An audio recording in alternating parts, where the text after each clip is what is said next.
Imagine a world where it's just you working solo and you work 12 hours a day every day for like a year, and you're just grinding. You make a mistake, you learn from it. You grind, you make a mistake, you learn from it, and you do that for like a year. And imagine a different world where you have 4 friends who are also equally grinding in something similar. Friend number 1 makes a mistake on Friday, he teaches the other 4 people. Friend number 2 makes a mistake the next week, teaches everyone. And then like you're all learning from each other's mistakes. You're all constantly studying 24/7 and downloading each other. After a year, you're like 2 years ahead of the guy who was just solo.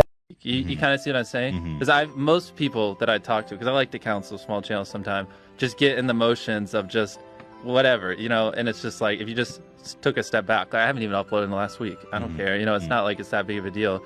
Like, and you just make a kick-ass video, like, you could like pull exponentially so many more views, you know, with so much less effort, you know what I mean? A lot of people get analysis paralysis, and they'll just sit there and they'll plan their first video for 3 months. Any of you listening, especially if you have 0 videos on your channel, your first video is not going to get views, period. Your first 10 are not going to get views. I can very confidently say that. So stop sitting there and thinking for months and months on end, and just get to work and start uploading. All you need to do is make 100 videos and improve something every time. A lot of creators talk about getting depressed when the videos don't do as well as they kind of expected. It really would have a severe impact on my mood, especially when I was like betting everything I had on a video. When it did bad, I was devastated. I'd cry and I'd be depressed for days. The only real answer is it's just a conscious effort. You just have to unemotionally look at the video, determine the problems, and then move on. Your title and thumbnail set expectations. Like, what you're saying is like, I like bananas. And what you need is, bananas are the best goddamn food on the planet. Like, that's the type of opinion you need. Like, you need something like, how to get 100 million views on YouTube. Or not even that, that's not strong enough. You need something that makes people go, what the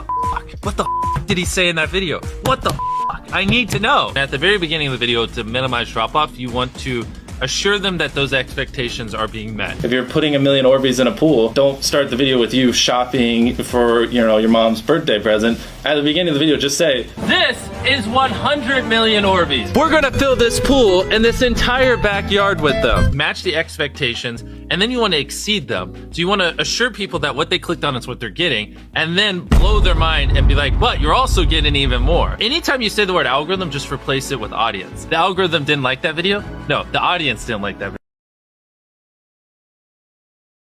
I was offered $5 grand for a video, but this was when I was like 19. I was like, double it, and I'll walk outside and I'll give it to a homeless person. And they're like, no, you won't. And I was like, double it. And I was like pacing around my neighborhood for 3 hours convincing this guy, like on the phone, just double the money. I promise the video will go viral and I'll give it to a homeless person. I was like, $10,000 just looks better in a title. It'll get more views. I promise your app will do better. Imagine a world where it's just you working solo and you work 12 hours a day every day for like a year, and you're just grinding. You make a mistake, you learn from it. You grind, you make a mistake, you learn from it, and you do that for like a year. And then imagine a different world where you have 4 friends who are also equally grinding in something similar. Friend number 1 makes a mistake on Friday, he teaches the other 4 people. Friend number 2 makes a mistake 24/7 and downloading each other.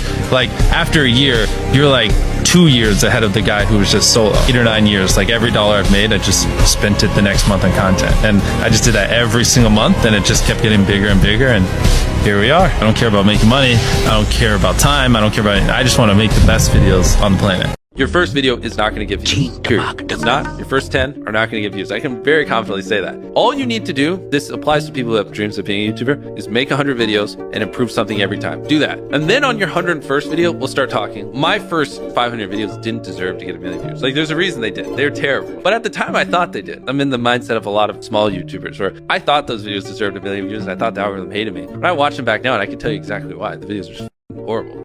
It's much easier, as weird as this sounds, it's much easier to get 5 million views on one video than 100,000 views on 50 videos. Does that make sense a little bit? Like, a lot of people, like, you could upload 1 great video a year and get more views than if you uploaded 100 mediocre videos. It's like, it's very exponential. Like, essentially, like, well, now I'm going to dial back. To do well on YouTube, you just need people to click your videos and watch them. That's literally all YouTube wants. And so if you get people to click your video 10% more and watch a video 10% longer than mine, you don't get 10% more views. You get like 4 times the views, right? So you have to think like an exponential, right? Like a 10% better video is 4 times the views, not 10% more views. Right. Because like, YouTube's trying to serve people the best content possible, right? They don't want to serve you 100 lame videos. They just want to serve you 1 good one.